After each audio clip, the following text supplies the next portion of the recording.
Hi నమస్తే, welcome to my channel Swapna creative works. ఈరోజు video వచ్చేసి ఈరోజు శనివారం అండి.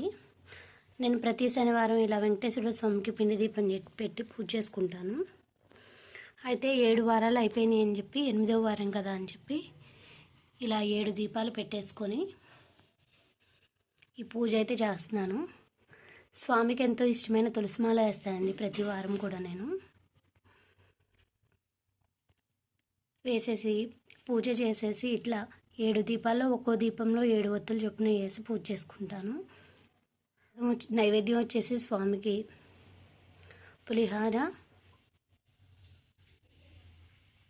సేమియా చేశానండి.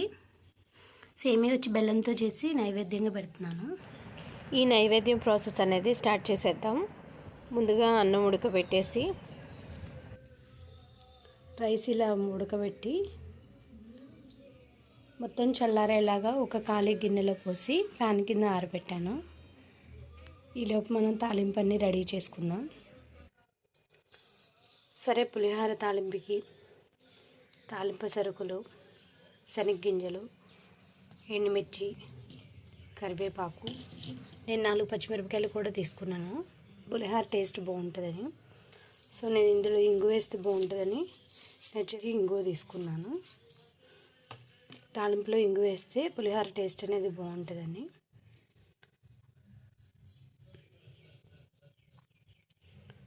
సరే, ఇప్పుడు తాలింపు పెట్టడానికి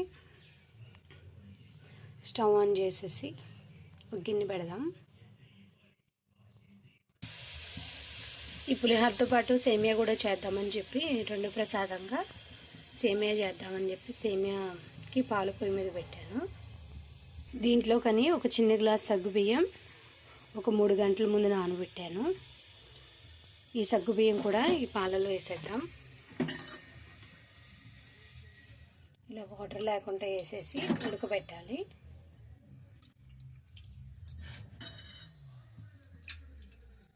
వేసేసాక ఒకసారి బాగా తిప్పాలి. ఇంకా ఆయిల్ హీట్ ఎక్కాక మనం పక్కన శనగగింజలు వేసి బాగా రోస్ట్ వేయించాలి. తర్వాత పచ్చిమిర్చి, పచ్చెనపప్పు, తాలింపులు, ఎండుమిర్చి, కరివేపాకు ఇవన్నీ వేసి తాలింపు పెట్టేద్దాం.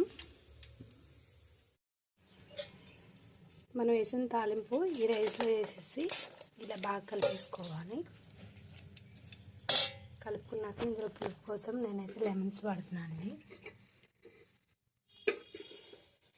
ఇలా 4 నిమ్మకాయలు పులుపు సరిపడా ఇందులో పిండుకోవడమే.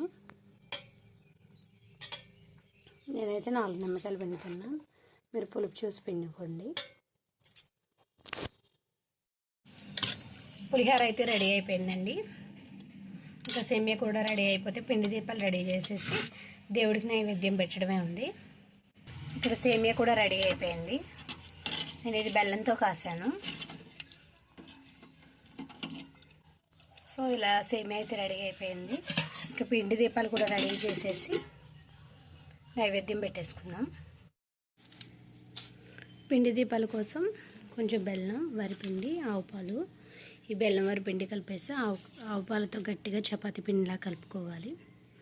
కలుపుకొని మనం పిండి దీపాలు అనేది చేసుకోవాలండి. సో నేను ఇప్పుడైతే పిండి దీపాలు రెడీ చేసేస్తాను. దీపాలు అయితే ఇలా 7 దీపాలు చేసేసి దేవుడి దగ్గర అయితే పెట్టేశాను. దేవుడి దగ్గర పూజకు కావాల్సినవి అన్నీ రెడీ చేసేసాను. మనం ఈ పూజ చేసుకుంటూ గోవింద నామాలు చదువుకుంటూ ఒక్కో నామానికి ఒక్కో పువ్వు వేసుకుంటూ పూజ చేసుకోవాలండి. అలాగే గోవిందనామాల తర్వాత అష్టోత్తరం కూడా చదువుకుంటూ ఒక్కొక్క నామానికి ఒక్కొక్క పువ్వు వేసుకుంటూ ఉంటే మంచిదండి.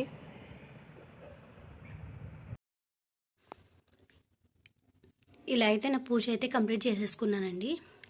ఇలా స్వామివారి ముందు 7 దీపాలు వెలిగించి నైవేద్యం పెట్టి కొబ్బరికాయ కొట్టి హారతి ఇచ్చి నా పూజ అయితే కంప్లీట్ చేసేసుకున్నాను.